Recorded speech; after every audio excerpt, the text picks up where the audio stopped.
हवायत मुंबई पुण्यातील टॉप 9 बातम्या। मुंबई विमानतळावर आज 14 सेल्फ ड्रॉप काउंटर सुरू। यामुळे प्रवाशांच्या वेळेमध्ये किमान अर्ध्या तासांची बचत होणार। चेक इन काउंटरवर नंबर देऊन तिथे सामान सोडण्याची वाट पाहावी लागणार नाही। मुंबई महानगर प्रदेशात सीएनजीच्या दरामध्ये प्रति किलो 50 पैशांची वाढ करण्यात आली। सीएनजीचे नवीन किरकोळ दर 81 रुपये प्रति किलो एवढे असणार आहेत।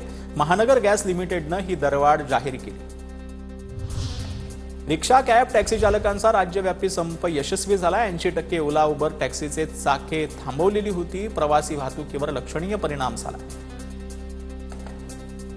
खोटं कारण देऊन पीएफ काढल्यास दंड आकारला जाणार। कोणत्याही सदस्याने पीएफ काढताना योग्य कारण देऊनच पीएफ काढावा। ईपीएफओचं आवाहन। खोटे कारण देऊन पीएफ काढल्यास व्याजासह पैसे वसूल केले जाणार। 13 तारखेला मुंबईतील एम पूर्व आणि एम पश्चिम विभागातील पाणी पुरवठा बंद राहणार आहे। एम पूर्व आणि एम पश्चिम विभागातील पाणी पुरवठ्यांमध्ये सुधारणा करण्यासाठी मुंबई पालिकेकडून विविध उपाययोजना करण्यात येत आहेत।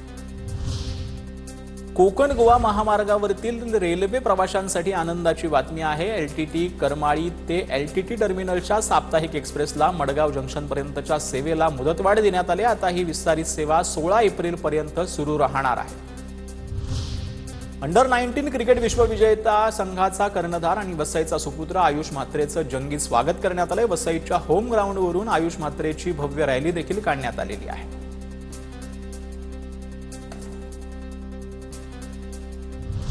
पिंपरी चिंचवड पोलीस आयुक्तालयामध्ये जानेवारी 2026 या महिन्यामध्ये 47 गुन्हेगारांवर तडीपार आणि हद्दपारीची कारवाई करण्यात आली, तर 2 सराईत गुन्हेगारांना एमपीडीएच्या कायद्यान्वये 1 वर्षासाठी स्थानबद्ध करण्यात आले।